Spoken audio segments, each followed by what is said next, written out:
السلام علیکم ورحمۃ اللہ وبرکاتہ۔ آپ دیکھ رہے ہیں ورلڈ اسلامک اسپیچ۔ اگر آپ ہمارے چینل پہ نئے ہیں تو چینل کو سبسکرائب کریں اور بیل آئیکن ضرور دبائیں۔ آج ہم ویڈیو لائے ہیں حضرت علامہ مولانا سید سہیل میاں صاحب قبلہ دامہ ظلہ العالی کی۔ آپ نے اس ویڈیو میں اصلاح معاشرہ کے تعلق سے گفتگو فرمائی ہے۔ یقیناً آپ دیکھیں ویڈیو، اگر آپ کو اچھی لگتی ہے تو لائک کریں اور دوسروں تک شیئر کریں۔ چلیے شروع کرتے ہیں۔ لیکن ہم لوگ آج کے اس دور میں ان حافظوں کی، عالموں کی قدر کہاں کرتا ہے انسان؟ آج کل اگر قدر ہوتی ہے تو نیتاؤں کی ہوتی ہے، گاؤں کے پردھان کی قدر ہوتی ہے، قصبے کے چیئرمین کی ہوتی ہے، ایریے کے ودھائک کی قدر ہوتی ہے۔ حافظ قرآن کی قدر کہاں کرتے ہیں؟ طنز کرتے ہیں صاحب اگر ایک وقت بھی نماز میں تھوڑا سا دیر سے پہنچا، دیری سے پہنچا تو وہ شخص جسے صحیح سے عابدت کا طریقہ نہیں معلوم، وہ بھی امام پر انگلی اٹھاتا ہے۔ یہی وجہ ہے کہ آج ہم دنیا والوں کی نظروں میں گرتے جا رہے ہیں۔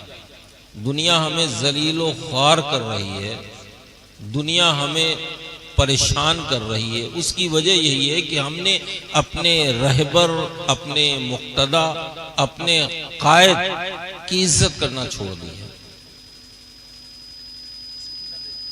دیکھیے صاحب آج کل اماموں کا کیا حال ہے۔ ابھی آپ نے دیکھا کچھ ٹائم پہلے لاک ڈاؤن لگا تھا، پورے ہندوستان میں ہی نہیں پوری دنیا میں لاک ڈاؤن لگا تھا۔ اکثر ایسے فون آئے جو امام لوگ کئی سالوں سے مسجدوں میں امامت کر رہے تھے، لوگوں نے چھٹی کر دی، چند منٹوں میں سیدھے سے کہہ دیا کہ صاحب جب نماز ہی نہیں پڑھنے کی اجازت ہے تو آپ یہاں رہ کے کیا کریں گے، اپنے اپنے گھروں کو واپس جائیے۔ یہ بھی نہیں سوچا کہ آخر ان کے بھی بیوی ہیں، بچے ہیں، ان کا خرچ کیسے چلے گا۔ یہ 5-7 ہزار روپے مہینہ تنخواہ پانے والے امام، ان کا لاک ڈاؤن میں کیسے گزارا ہوگا؟ نہیں صاحب، ارے جہاں تم اپنے بیوی بچوں کا پیٹ بھر رہے تھے لاک ڈاؤن میں، ویسے ہی امام کا بھی کام چلاتے رہتے۔ لیکن ہم اماموں کی عزت نہیں کرتے، ہم تو صرف یہ سوچتے ہیں یہ 5 وقت آگے نماز پڑھا دیں، بس ہمارا ان پر احسان ہے کہ ہم انہیں تنخواہ دے رہے ہیں۔ تمہارا ان پر احسان نہیں، ان کا احسان پوری بستی پہ ہوتا ہے کہ یہ تمہیں اللہ کے قریب کرتے ہیں۔ لیکن ہماری سمجھ میں نہیں آتی ہیں سب باتیں۔ کیوں سمجھ میں آئیں گی؟ ہم علماء سے دور رہتے ہیں۔ ابھی بھی وقت ہے، ان علماء کی عزت کیا کرو، حفاظ کی عزت کیا کرو، اپنے امام کی عزت کیا کرو، اس لیے کہ آج جو تھوڑی بہت تمہاری پہچان باقی ہے وہ انہی مدرسوں سے باقی ہے۔ ورنہ تم نے اپنے گھروں کا تو ماحول ایسا بنا لیا ہے کہ تمہارے گھر میں اگر کوئی قدم رکھے انجان آدمی تو پہچاننا مشکل ہوتا ہے کہ یہ مسلمان کا گھر ہے یا کسی غیر مسلم کا گھر ہے۔ کوئی چیز ایسی نظر نہیں آتی ہمارے گھروں میں۔ یا ہم اپنے آپ کا محاسبہ کرو، دیکھو جلسے سے نکلنے کے بعد آپ کی کیا پوزیشن ہوگی۔ سب سے پہلے ٹوپی آپ اتاریں گے، اپنی جیب میں رکھیں گے۔ آپ کا لباس اسلامی نہیں ہے، آپ کا کھانے پینے کا طریقہ اسلامی نہیں ہے، آپ کا بولنے کا انداز اسلامی نہیں ہے۔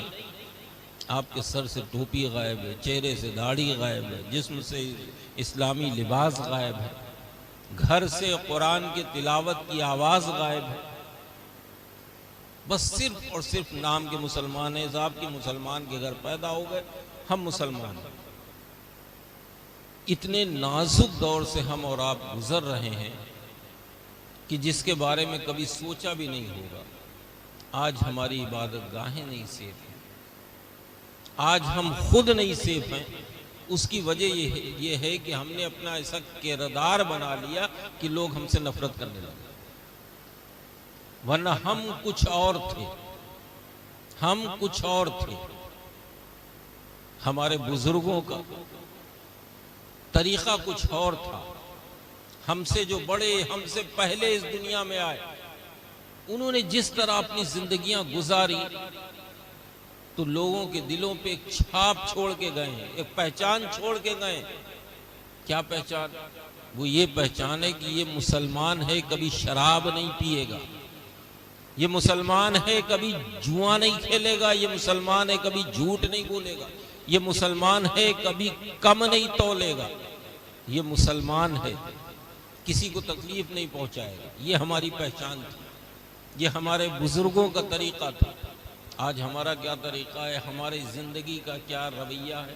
مسلمان کا بیٹا ہونے کے بعد شراب کی بھٹی پہ نظر آ رہا ہے، جوئے کے پٹے پہ نظر آ رہا، سٹے بازی کر رہا ہے مسلمان ہونے کے باوجود۔ افسوس ہے میرے بھائیوں، اس سے زیادہ اگر تم پر ظلم کیا جائے تو کم ہے، اس لیے کہ تمہارے نبی نے تمہاری خاطر کیا کچھ نہیں کیا۔ تمہارے نبی نے تمہاری خاطر اپنے پیٹ پہ پتھر باندھے، فاقے کیے تمہاری خاطر، تمہاری خاطر نبی نے پتھر کھائے، کتنی تکلیفیں برداشت کی، لیکن تمہارا خیال رکھا۔ جب بظاہر دنیا میں تشریف لائے تب بھی تمہیں یاد کیا، اور جب بظاہر اس دنیا سے رخصت ہوئے تب بھی تمہیں یاد کیا۔ امتی امتی کہہ کے میرے مصطفیٰ اس دنیا سے بظاہر تشریف لے گئے، کتنا بڑا احسان ہے تم پر۔ لیکن افسوس یہی مسلمان اپنے نبی کی سنتوں کو چھوڑ بیٹھا، یہ جلسوں میں آتا ہے تو صاحب بڑے اچھل اچھل کے نعرے لگاتا ہے، ایسا محسوس ہوتا ہے اس سے بڑا کوئی عاشق نہیں، اس سے بڑا کوئی دیوانہ نہیں، لیکن جیسے ہی جلسے کے باہر قدم رکھتا ہے جیسا کل تھا ویسے ہی آج۔ میں تو کہتا ہوں کہ یہ اتنے جلسے ہوتے ہیں، اتنے جلسے ہوتے ہیں، آج جو یہ جلسہ ہو رہا اس طرح کے جلسے تو ہونا چاہیے، اس لیے کہ اس جلسے کے پیچھے کوئی مقصد چھپا ہوا ہے۔ سب سے بڑا مقصد یہ ہے کہ اس مدرسے نے 3 حافظ قرآن دے دیے، آج ان کی عزت افزائی ہوئی ہے، ان کے سر پہ امامہ شریف باندھا گیا ہے، ان کے گلے میں ہاروں کے پھولوں کے ہار ڈالے گئے۔ ہو سکتا ہے کسی کے دل میں دیکھ کے جذبہ پیدا ہو جائے اور وہ بھی اپنے بچے کو مدرسے میں داخلہ دلوا کر حافظ قرآن عالم دین بن جائے۔ یہ جلسے صرف نعروں کے لیے نہیں سجائے جاتے۔ جلسے کیا ہے؟ جلسے اس لیے سجائے جاتے ہیں کہ ہمارے معاشرے میں جو برائیاں ہیں، ہمارا نوجوان جو دن بدن بگڑ رہا ہے، ہمارے نوجوان، ہمارے قوم کی یہ لڑکے کچھ حقہ بار میں جا رہے ہیں، کچھ شراب کی بھٹی کی طرف جا رہے ہیں، کچھ ڈرگس لے رہے ہیں، کچھ سٹے بازی کی کسی کو لت پڑ گئی ہے، تو ہمارے سنبھالے نہیں آ رہے ہیں وہ۔ ہم علماء کو بلائیں، ایک جلسہ منعقد کریں، علماء کو بلائیں اور وہ اپنی زبان سے جب اس بات کا اعلان کریں گے، بتائیں گے، سمجھائیں گے، ہو سکتا ہمارے نوجوان کے دل میں وہ بات جگہ کر جائے اور اس گندی بری عادت سے وہ باز آ جائے۔ اس لیے جلسے سجائے جاتے ہیں۔ جلسے سجانے کا یہی مقصد ہوتا ہے کہ ہمارے معاشرے میں جو برائیاں جنم لے چکی ہیں ان برائیوں کو دور کیا جائے۔ اسی طرح کی ویڈیو دیکھنے کے لیے آپ ہمارے ساتھ جڑے رہیں۔ السلام علیکم ورحمۃ اللہ وبرکاتہ۔